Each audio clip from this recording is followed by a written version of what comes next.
Bonjour, je suis Hakim La'alam et je vous propose ma chronique du mercredi 17 juillet 2024.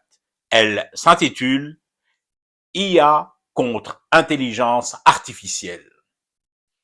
On me demande si j'ai vu cette vidéo montrant le doyen d'une grande faculté marocaine refusant de remettre son diplôme de fin d'études à une étudiante marocaine portant sur ses épaules, en guise d'écharpe, le kéfier palestinien. Oui, je l'ai vue, cette vidéo. Comment ne pas la voir? Elle est sur tous les sites partout où tu poses le doigt sur un clavier. Ce n'est pas pour autant que je vais me précipiter à conclure quoi que ce soit. D'abord parce que concernant le Maroc, évoquer des précipitations en ce moment, ça serait tout de même un peu sadique vu la sécheresse qui frappe le royaume, lequel, si mes souvenirs sont bons, avait pourtant tout misé sur son formidable parc de barrages pour ne pas vivre justement ces scénarios catastrophes de sécheresse terrible. Ensuite, il faut se méfier. Parce que t'as tout de même cette satanée IA. Ben oui, l'intelligence artificielle. Elle peut tout te faire gober, l'IA.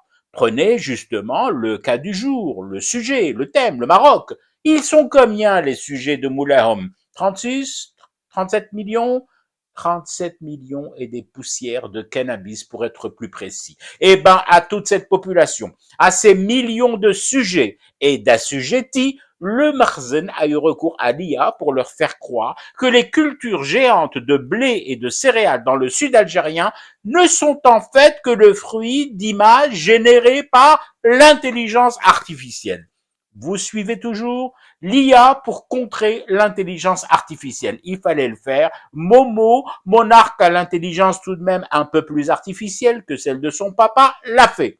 Alors, un doyen de fac qui refuse en direct de féliciter une lauréate et de lui remettre son diplôme au prétexte qu'elle ne porte pas la bonne écharpe, ça éveille forcément les soupçons d'un vieux grigou comme moi.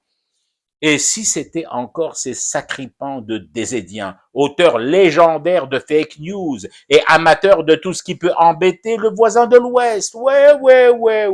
Vous qui me regardez en ce moment, ne détournez pas le regard, compatriotes, quand je m'adresse à vous, et les yeux dans les yeux, jurez-moi que vous n'y êtes pour rien dans cette vidéo. Parce que tout de même, j'ai des difficultés à y croire. Le Maroc, pays dont le roi est commandeur des croyants, saint patron du comité El-Quds et demi-finaliste de la dernière Coupe du Monde.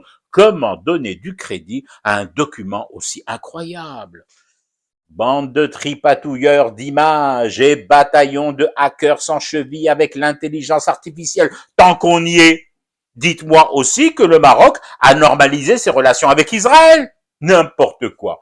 Et allez plus loin, osez me dire dans la foulée qu'en ce moment, des soldats marocains participent avec armes et joints au massacre des Palestiniens dans les territoires occupés. Allons, c'est tellement gros et grotesque que j'en fume du thé marocain pour rester éveillé à ce cauchemar qui continue. C'était Hakim La'alam, je vous retrouve demain pour une autre chronique et une autre façon de dire son amour à l'Algérie.